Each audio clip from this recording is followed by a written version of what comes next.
Hey, thanks for tuning in. Today I'm going to talk about a 50-minute detailed hydrocarbon analysis of gasoline using gas chromatography, vacuum ultraviolet absorption spectroscopy. It's a mouthful, but we got acronyms, so don't you worry. So, as a presentation outline, I'm going to first introduce everyone to vacuum ultraviolet spectroscopy and the VGA-100.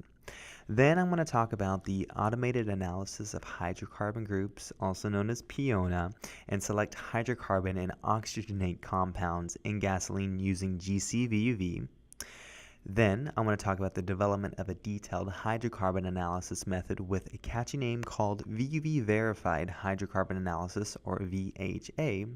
And then lastly, I'm going to go over some preliminary results for VUV VHA for gasoline analysis. The vacuum ultraviolet detector for GC or VUV GC is an absorbance spectrometer. It absorbs or collects absorbance spectra from 125 to 240 nanometers. Consequently, we can detect things that are problematic for other detectors like water, carbon dioxide, carbon monoxide, and the detectability is from low tens to low hundreds of picograms on column depending on the compound's absorbance. It both provides qualitative and quantitative analysis by using the absorbance spectral library for matching and using Beer-Lambert's law. And then lastly, separating co-eluting analytes is quite easy for us, including isomers, since we can utilize spectral filters and spectral deconvolution. So, how exactly does this technology work?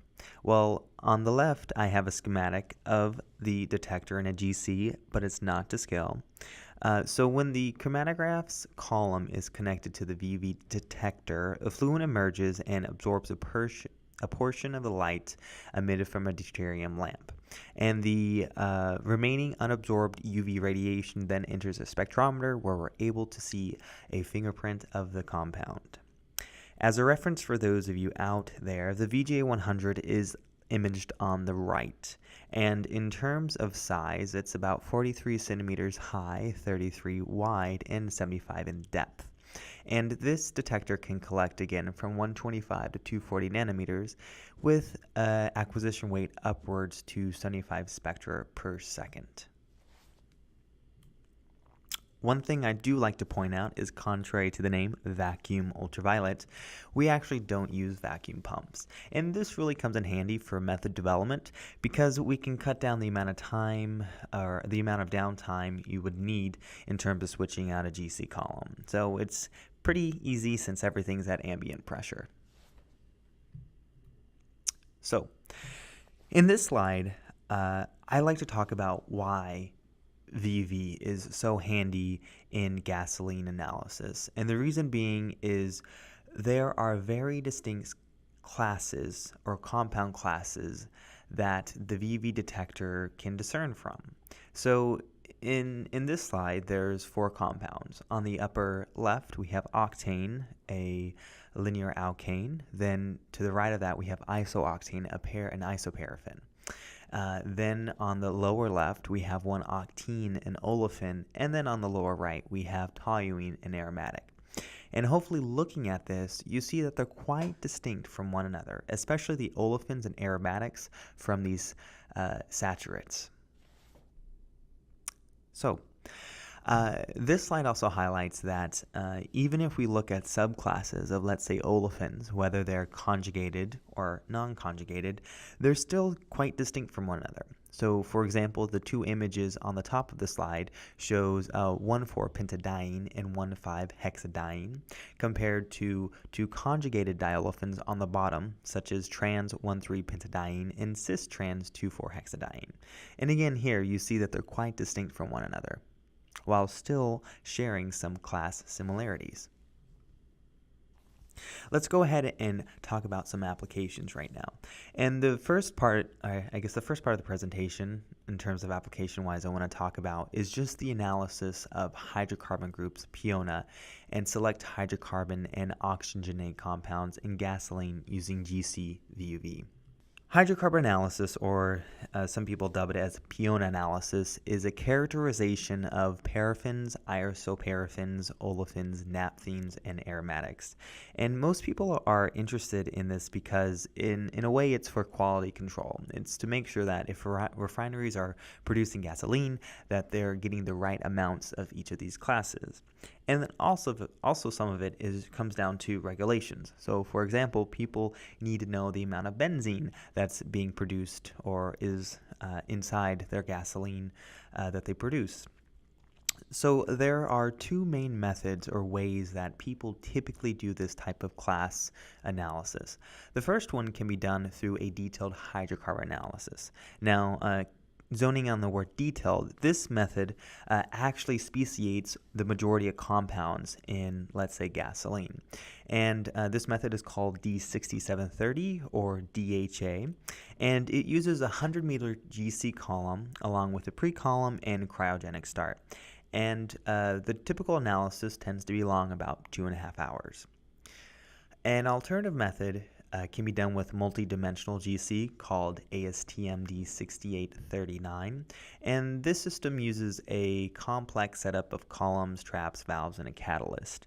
This one is more of a class-based analysis where it actually groups the carbon numbers together, but it can speciate some compounds. Now, both of these methods do speciate oxygenates such as alcohols and ethers. Now, recently, GC-VUV has been used for PIONA analysis, and the method that it proposes is a 30-meter column that has about a 30-minute run time. And the advantage here is that we don't use a pre-column or a cryogenic start, so it's quite fast output. And one of the main reasons why we, let's say, don't resort to a pre-column is simply for the fact that we don't have to worry about fully separating all the compounds from one another, because we can spectroscopically deconvolve things that collude.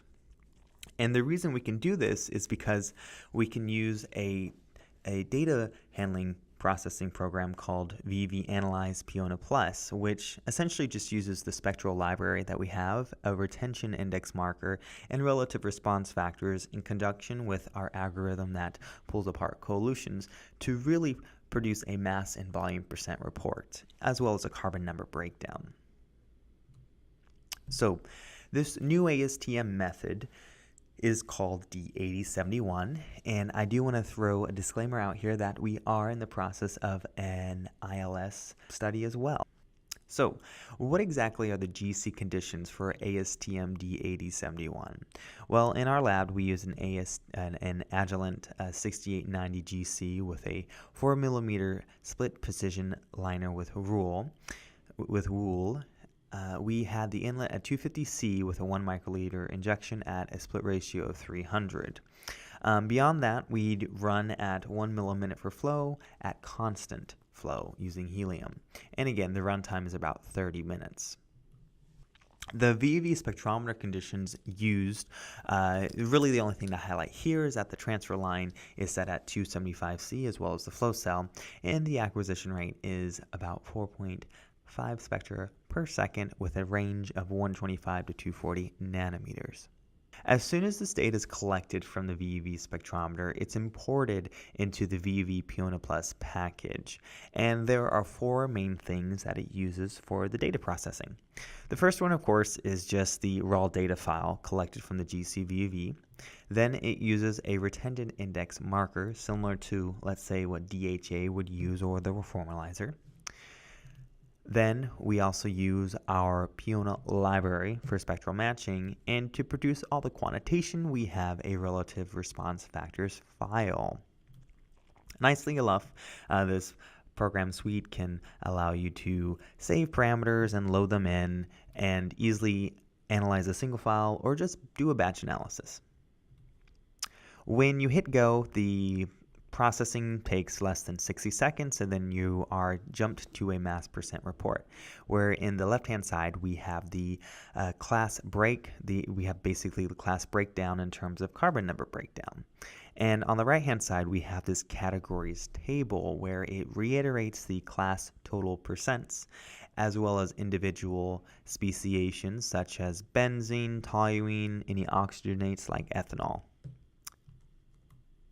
So if we were to actually let's say, review some of the data, and in this case, where we expect a coelution to occur with benzene, such as this 1-methylcyclopentene, and we were actually able to look at one of the time slices of this peak, spectroscopically, we see that there is a benzene fit here, and then when we look at the detailed information, it also highlights that there's an olefin coelution, so in this case, we're accurately accounting for that type of expected coelution. Similarly, I like to highlight that the ASTM method D8071 that uses GC-VUV also quantitates naphthalenes and methylnaphthalenes. Now let's switch gears towards this detailed hydrocarbon analysis, but using GC-VUV instead of an FID, and what we niftily call VV verified hydrocarbon analysis, or VHA. So as a starting point, we wanted to use the existing method ASTM D6730. And again, this method uses a 100-meter column with cryogenic start, but instead of using a pre-column, we're going to completely nix it. And in order to do this method, we went ahead and constructed a VUV VHA gasoline library, and then also utilized a feature called Analytes to Include in our VUV PIONA Plus software package to produce individual speciation. The GC conditions that were used for the VUV VHA were pretty similar to the ones used in the ASTM D8071, except for the fact that we switched over to the 100-meter column and to constant pressure of 40 psi using helium, and adjusting the oven parameter conditions such that it reflects the 2.5-hour run. The VUV spectrometer conditions were identical as the D8071, where again the transfer line and flow cell are set at 275 degrees Celsius, the acquisition range from 125 to 240, and the acquisition rate of 4 spectra per second. So, as soon as this data file was collected, we're able to see the chromatogram loaded into the VV Analyze software suite. And again, we utilize this tab called Analytes to Include to essentially list all the compounds that we're expecting or wanting to speciate in this detailed analysis. And again, if we look at the front end, such as butane, isobutane, all the way to the back end when we get to the naphthalenes and methylnaphthalenes. And what really lets us do this individual speciation is this RI window, which is highlighted in the red box. And to give everyone an idea of what exactly that does is it happens when compounds are eluting off of this column and into the detector, we start to expect certain compounds to elute in certain time ranges. And conveniently enough, we can use a retention index marker to really hone in on the types of compounds that are possible to elute within a time range. So instead of searching the entire library every single time a compound is detected with GC-VUV, instead we'll look through a sub-library when we come across a particular RI value. So it just speeds up the data analysis process. So really the first step here to make sure that our VUV VHA system is working, we wanted to compare it to a known validation test that we use for our ASTM method D8071. And we have this proficiency mixture where typically we just try and ensure that the class totals are falling within plus or 1-% as well as a handful of select speciated compounds such as benzene, ethylbenzene, and some xylenes. And if we look at the green table, we have the categories listed on the left-hand side, and then we have the certificate mass percent and the VHA mass percent. And really, when it comes down to numbers, they're practically the same. So whether if you look at the olefin of 3.03 for the certificate versus VHA at 3.02, same number. Similarly for benzene at 2.17 versus 2.20. Now, if we do a little more detailed review, where we actually list all the compounds present in the certificate mass percent and compare it to the VHA mass percent, again, we're practically getting the same numbers. So, for example, if we look at N-heptane, a paraffin, we get 3.50 on both of the VHA and certificate mass percent. And again, if we, let's say, look at 1, 2, 4, 5 tetramethylbenzene, an aromatic, we again get virtually the same number, 4.94 on the certificate mass percent and VHA. So this slide here just likes to reiterate that we aren't using a pre-column. And really, a pre-column is required in the original DHA analysis is because separating compounds is very critical for FID because you don't have that extra dimension of retention time, of identification. You're solely relying on retention time for identification. But with VUV, for our verified hydrocarbon analysis, we're not worried about compounds that collude because we can use the spectra to pull apart coelutions.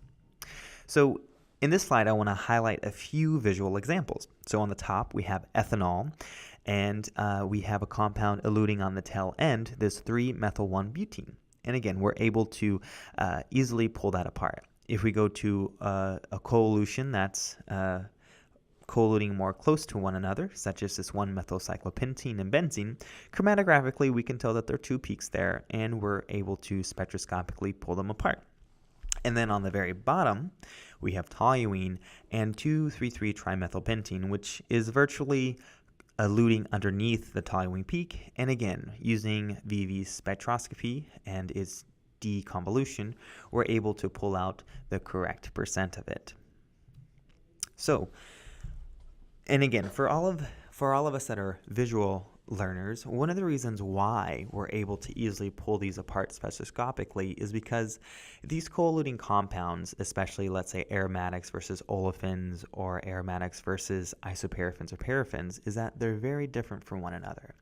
So whether if you look at the 1-methylcyclopentene versus the benzene, again, visually very different from one another. And the same thing really goes true with the 2,3,3-trimethylpentane and toluene.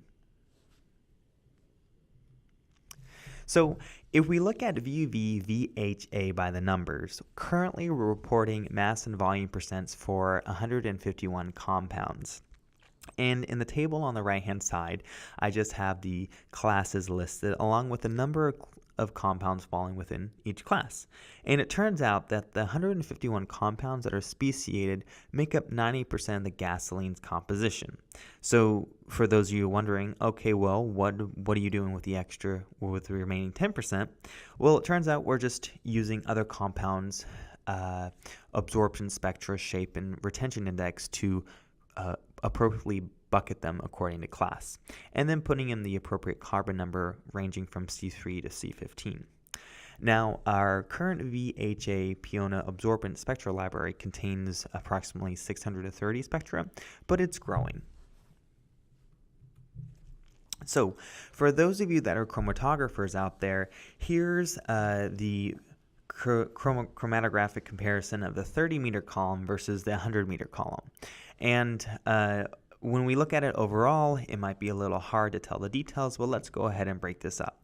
So if we look at the front end of the chromatogram of the 30-meter on top versus the 100-meter bottom, we can see that the 100-meter front end of the chromatogram is very well separated, and that's really because of that cryogenic start. Now, I do want to highlight that with a 30-meter run, we're really able to take advantage of our deconvolution ability to pull apart these very volatile, lighter compounds on the end of gasoline because they're very distinct from one another.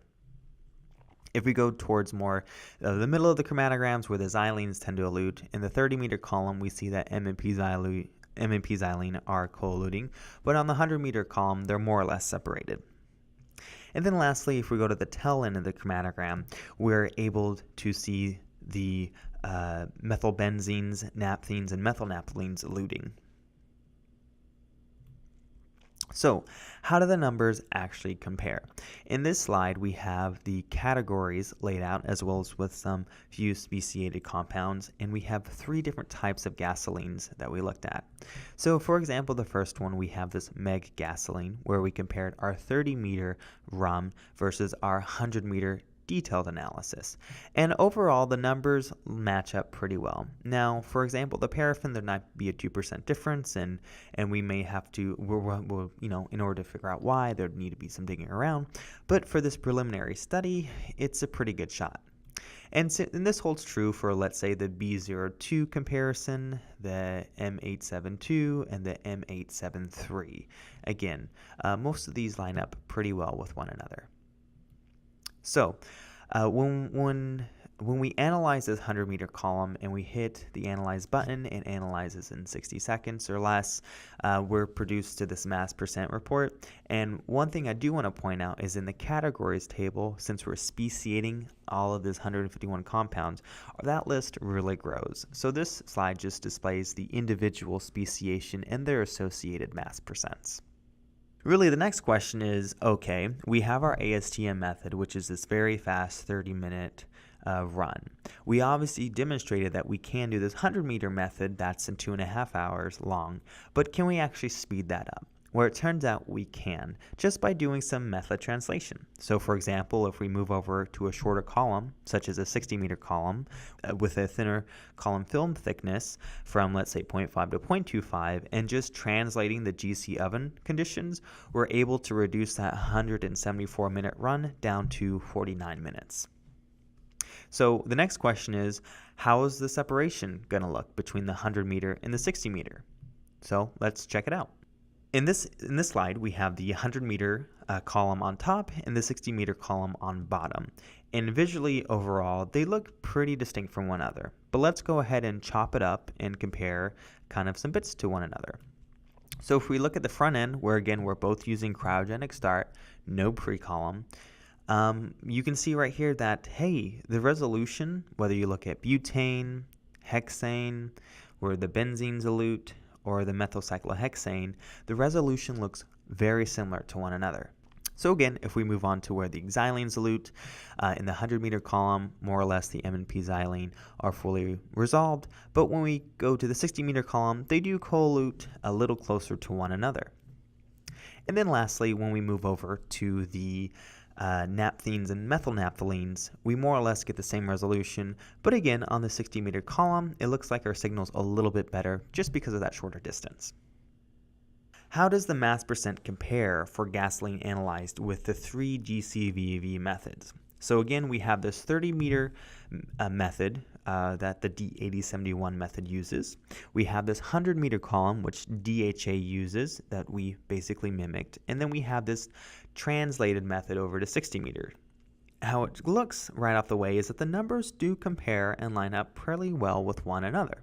So, which is a good sign saying, hey, not only does our very fast method, D8071, does a good job in terms of characterizing the overall class totals and some speciated compounds, but we're also able to move over to this more detailed, rich information version called the VUV hydrocarbon, or called the verified hydrocarbon analysis.